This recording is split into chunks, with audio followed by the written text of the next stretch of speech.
नमस्कार, मैं हूं अमित पालित और आप देख रहे हैं प्रहार। भारत ने बांग्लादेश को दो टूक शब्दों में कह दिया है, सुधर जाओ, होश में आ जाओ। और भारत को आखिर ये बात क्यों कहनी पड़ी? बांग्लादेश ने ऐसी कौन सी गलती कर दी है जो उस पर बहुत भारी पड़ने वाली है?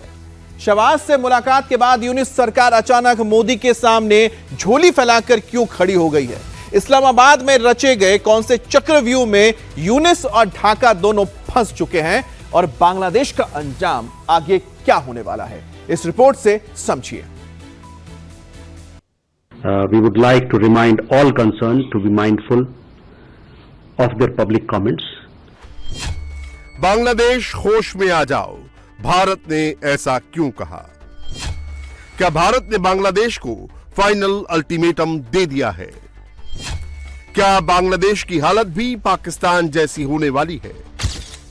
हिंदुओं का मंदिर लूट लिया गया, पुजारी की हत्या कर दी गई। मंदिर में इस्लामिक जिहादियों ने मूर्तियां तोड़ दी। 10 साल की हिंदू लड़की कई दिन से लापता है, पुलिस एक्शन नहीं ले रही।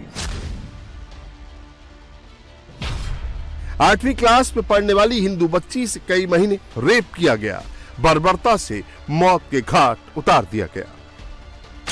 हिंदू परिवार को फंदे से लटकाकर मौत के घाट उतार दिया गया। तस्वीरें विचलित कर सकती हैं। एक दो नहीं, पूरे 139 दिन से बांग्लादेशी हिंदुओं पर हमले हो रहे हैं। शायद ही ऐसा कोई दिन गुजरा हो जब हिंदुओं पर हमले की खबर सोशल मीडिया की हेडलाइंस ना बनी हो, अखबार के फ्रंट पेज पर ना छपी हो। लेकिन ऐसा पहली बार हुआ है जब मोदी सरकार ने बांग्लादेश से कह दिया है कि to be mindful. We have actually strongly registered a protest on this issue. We understand that the post that you referred has been taken down. We would like to remind all concerned to be mindful of their public comments.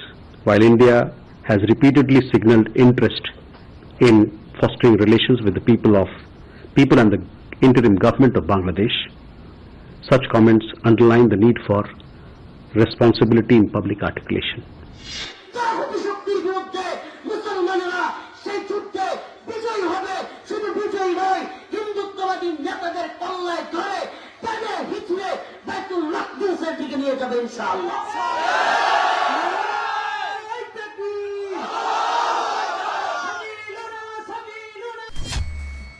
सवाल यह है कि भारत को बांग्लादेश के लिए ऐसा क्यों कहना पड़ा? बांग्लादेश ने ऐसी कौन सी हरकत कर दी जो उसे बहुत भारी पड़ने वाली है? इसका जवाब आपको इस नक्शे में मिलेगा। ये वो नक्शा है जो मोहम्मद यूनुस के चहेते महफूज आलम ने सोशल मीडिया पर पोस्ट किया था। इस नक्शे के साथ लंबी चौड़ी तकरीरें दी थी। इस नक्शे में क्या खास है, ये समझने के लिए आप बांग्लादेश का ओरिजिनल मैप देखिए। अब महफूज आलम की ओर से पोस्ट किए गए मैप को देखिए। महफूज आलम ने सोशल मीडिया पर जो मैप पोस्ट किया उसमें पश्चिम बंगाल, असम, त्रिपुरा जैसे कई इलाकों को अपना बता दिया।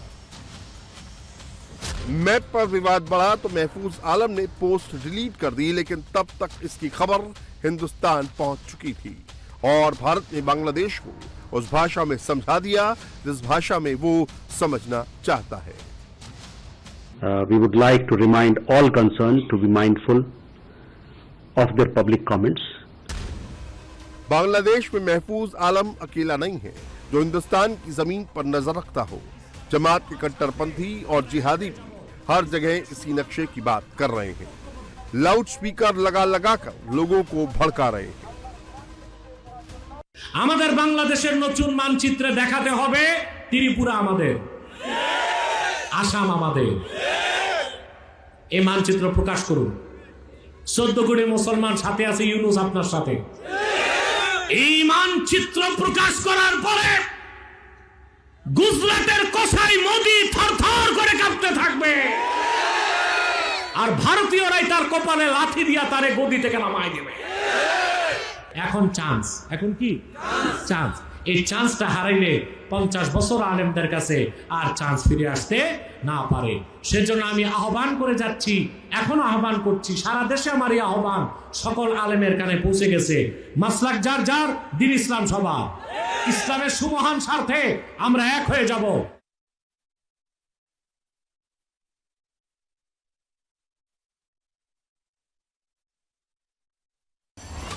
मौलानाओं और जिहादियों ने बांग्लादेश में रहने वाले हर हिंदू को निशाने पर ले लिया है। हिंदुओं को सनातन धर्म छोड़ने के लिए कहा जा रहा है। मौलाना कह रहे हैं कि अगर जीना है तो सनातनी धार्मिक मत बनो। বাংলাদেশের মানুষের সাথে শান্তিপূর্ণভাবে তোমরা বসবাস করতেছো, বসবাস করো, কেউ তোমাদের গায়ে আঘাত করবে না। বাঙালি হও, সনাতন ধর্মীয় হও না, বাঙালি হয়ে থাকো বাংলাদেশের মধ্যে।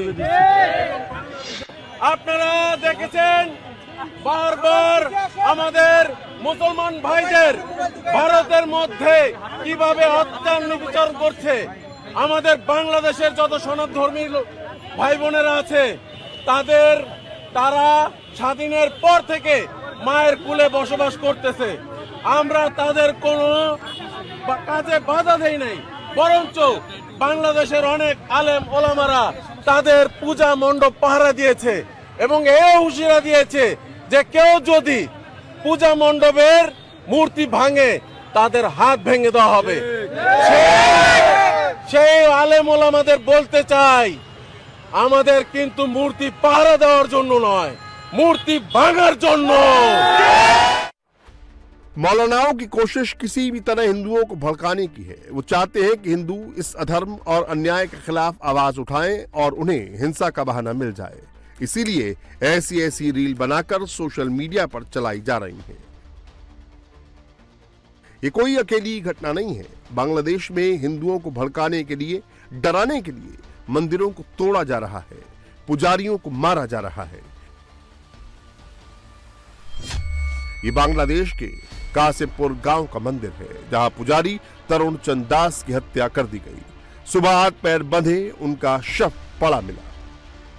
जिहादी रात के अंधेरे में मंदिर में घुसे। पहले मंदिर को लूटा गया, इसके बाद पुजारी को मौत की घाट उतार दिया गया। ये मेमन सिंह में बना मंदिर है, जहां जिहादियों की फौज ने मंदिर में जमकर तोड़फोड़ की, कई मूर्तियों को तोड़ दिया। हिंदुओं पर अत्याचार की सारी सीमाएं लांघ दी गई। जिहादी हिंदुओं की बेटियों को अगवा कर रहे हैं। कई दिनों तक रेप करने के बाद उनकी हत्या की जा रही है। ढाका से लेकर रंगपुर, चटगांव और खुलना तक हिंदू न घर में सेफ है न ही बाहर। रात के अंधेरे में जिहादी टोली बनाकर आते हैं, सब लूट ले जाते हैं। इस महिला के तो 14 साल के बेटे को घर से अगवा कर लिया गया है।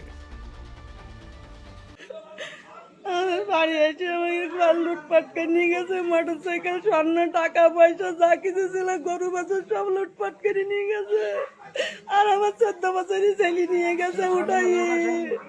না না, আচ্ছা আচ্ছা আচ্ছা, এরা আমার চিনিও না। আবুল হাসান সহ নির্যাতন তুলে নিয়ে গেছে। বাড়ির তো ঘর সব ভাঙচুর করেছে দেখলাম। স্বর্ণলঙ্কা যা ছিল আপনাকে বাড়িতে সব লুটপাট করে নিয়ে গেছে, সব নিয়ে গেছে। আচ্ছা, আর মারধর করেছে। মারধর করেছে, হ্যাঁ, আর ইসলামে সই করে নিয়ে গেছে। খালি ইসলামে সই করে নিয়ে গেছে। बांग्लादेश से हर दिन आने वाली ये तस्वीरें ही भारत के अल्टीमेटम की असली वजह है, क्योंकि जिहादी और मजहबी जहर के मामले में बांग्लादेश ने पाकिस्तान को भी पीछे छोड़ दिया है। साल 2022 में बांग्लादेश में हिंदुओं के साथ हिंसा के 47 केस सामने आए थे, जबकि पाकिस्तान में ऐसे केसेस की संख्या 241 थी। साल 2023 में बांग्लादेश में हिंदुओं के साथ क्रूरता के केस 47 से बढ़कर 302 हो गए। पाकिस्तान में ये आंकड़ा कम होकर 103 पर आ गया, लेकिन शेख हसीना की सत्ता जाने के बाद जिहादी खुलकर हिंदुओं पर हमले करने लगे हैं। 2024 में हिंदुओं पर हमले के 2200 केस सामने आ चुके हैं, जबकि पाकिस्तान में ये आंकड़ा 112 है। सवाल यह है कि मौलाना और कट्टरपंथी हिंदुओं पर हमला क्यों कर रहे हैं और वो बांग्लादेश को किस दिशा में ले जाना चाहते हैं। कौन सी साजिश रची जा रही है उसका जवाब आपको इन तस्वीरों में मिलेगा। ये बांग्लादेश के एक मदरसे की तस्वीर है जो कई दिन से सोशल मीडिया की हेडलाइन बनी हुई है। स्कूल में पढ़ने वाले बच्चों को अभी तक आपने डॉक्टर, इंजीनियर, साइंटिस्ट के गेटअप में एक्टिंग करते हुए देखा होगा, लेकिन यहां मौलाना बच्चों को आतंकी के गेटअप में सजा कर ले आए। अब मदरसे की दूसरी वायरल तस्वीर देखिए जो जेसौर से आई है। यहां मदरसे में स्टूडेंट के बीच ISIS के आतंकियों की जिहादी स्पीच प्ले की गई। मासूम बच्चों के कानों में नफरती जहर डाला गया। एक दूसरे मदरसे में तो बच्चों को बंदूक जैसा खिलौना देकर निशाना लगाने की ट्रेनिंग दी जा रही है। मौलानाओं की मौजूदगी में बाकायदा आतंकी के गेटअप में ये ट्रेनिंग दी जा रही है।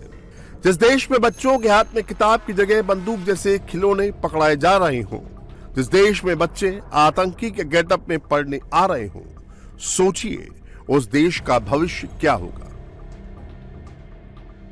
बांग्लादेश के फ्यूचर की पिक्चर ऑलमोस्ट क्लियर हो चुकी है।